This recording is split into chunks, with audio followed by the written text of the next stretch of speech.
Hey y'all, hope all is well. Remember those wings I made the other night in that air fryer, that little air fryer?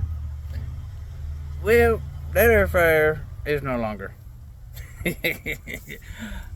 Basically cooked the paint off of it. Once paint starts coming off the places where my food goes, it's gone. So, sweet. I got me a toaster oven with air fryer technology. And I'm gonna open it up. I done cut the tape, but I haven't even pulled it out the box yet. So this is my unboxing video. Yep, I got it at Walmart. And it's backwards. Let's see if I can put the phone somewhere where you can still see me. How's that?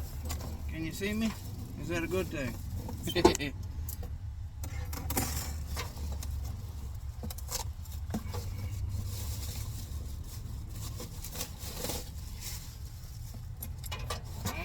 Grip it.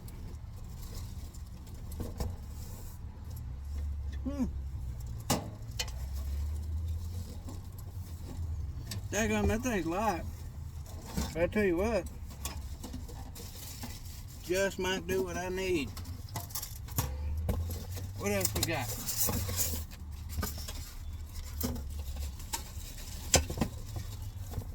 A basket style tray, a regular tray, and a flat piece, probably another tray. I'll read the book and see just what all this stuff means, but I'm gonna see if I can't make some dinner tonight. I'll have a nice video later on about that. But this was just a quick, hey, hope all is well. Until next time, happy trails.